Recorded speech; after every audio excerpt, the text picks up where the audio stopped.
नमस्कार दोस्तों, welcome to Virat career 6181।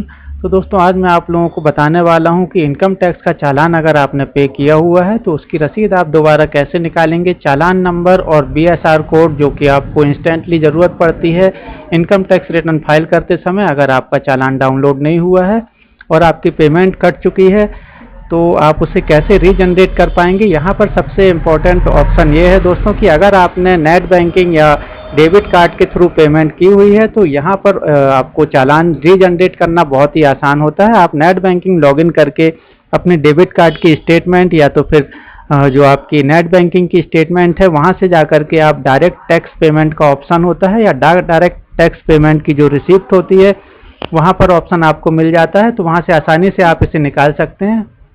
लेकिन अगर आपने टैक्स की पेमेंट जो आपने सेल्फ असेसमेंट टैक्स या एडवांस टैक्स की पेमेंट आपने यूपीआई के माध्यम से की है और आपका चालान जनरेट नहीं हो पाया है या आप किसी कारणवश उसका प्रिंट नहीं निकाल पाए हैं, बीएसआर कोड और चालान नंबर आप नोट नहीं कर पाए हैं और आपको यहाँ पर ज़रूरत पड़ रही है तो आप इसे कैसे निकाल पाएंगे। तो यहाँ पर सबसे अच्छा ऑप्शन है कि आप ई फाइल सेक्शन में आएंगे, लॉगिन कर लेंगे आप सबसे पहले income tax e filling portal को और यहाँ पर ई फाइल सेक्शन के अंदर आपको ई पे टैक्स का ऑप्शन यहाँ पर दिखाई दे जाएगा। इस पर आपको सिंपली यहाँ पर क्लिक कर देना है और यहाँ पर आप देखेंगे कि तीन ऑप्शन आपको दिखाई दे रहे हैं। सबसे पहले ऑप्शन पर जो है जो आपका ड्राफ्ट है वो सेव होता है। जो भी आपके अगर टैक्स पेमेंट के लिए आपने कोई ड्राफ्ट बनाकर रखा हुआ है तो उसकी डिटेल आपको दिख जाएगी।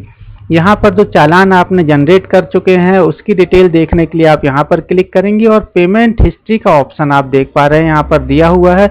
सबसे थर्ड ऑप्शन जो है बहुत इंपॉर्टेंट है, यहाँ पर आप अपनी पेमेंट की हिस्ट्री चेक कर सकते हैं।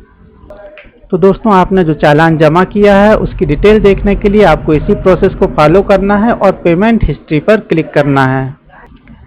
दोस्तों यहाँ पर आपने जितने भी टैक्स पेमेंट की हुई है उसकी रसीद आपको यहाँ पर दिखाई दे जाएगी। आपको सिंपल यहाँ पर देख लेना है कि आपने जिस डेट को पेमेंट की है उस डेट का चालान आप निकालना चाहते हैं तो यहाँ पर पेमेंट की डेट देखेंगे और जितने अमाउंट की आपने पेमेंट की हुई थी वो आपको यहाँ पर चेक कर लेना है। इसके बाद यहाँ पर 3 डॉट आपको एक्शन के नीचे 3 डॉट दिखाई देंगे, इस पर क्लिक करते ही आपको 3 ऑप्शन और खुलेंगे। यहाँ पर एक डाउनलोड, कॉपी और व्यू डिटेल का, तो सिंपल आपको डाउनलोड पर क्लिक कर देना है। तो दोस्तों इस तरीके से आपको यहाँ पर इनकम टैक्स डिपार्टमेंट का जो चालान है वो यहाँ पर दिखाई दे जाएगा और बीएसआर कोड जो कि आपको बहुत इंपॉर्टेंट होता है, चालान नंबर और बीएसआर कोड यहाँ से आप नोट करके अपने ई फाइलिंग को कंप्लीट कर सकते हैं।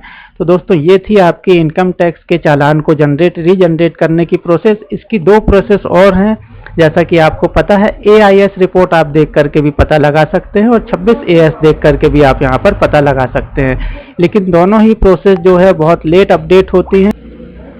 तो दोस्तों यहाँ पर आपको पता है ई फाइलिंग सेक्शन के अंदर इनकम टैक्स रिटर्न के अंदर जब आप आते हैं तो यहाँ पर 26AS और व्यू एआईएस रिपोर्ट का ऑप्शन है। यहाँ पर भी ये डिटेल अपडेट हो जाती है लेकिन इसे अपडेट होने में बहुत समय लगता है और जबकि यहाँ पर ई पे सेक्शन के अंदर ई पे टैक्स के अंदर आपकी जो रिपोर्ट है विद इन 48 आवर या 24 आवर में भी कभी कभी आपको पेमेंट हिस्ट्री यहाँ पर दिखाई दे जाती है। तो दोस्तों ये इंस्टेंटली नहीं दिखाई देता है, इसलिए आप टेंशन ना लें।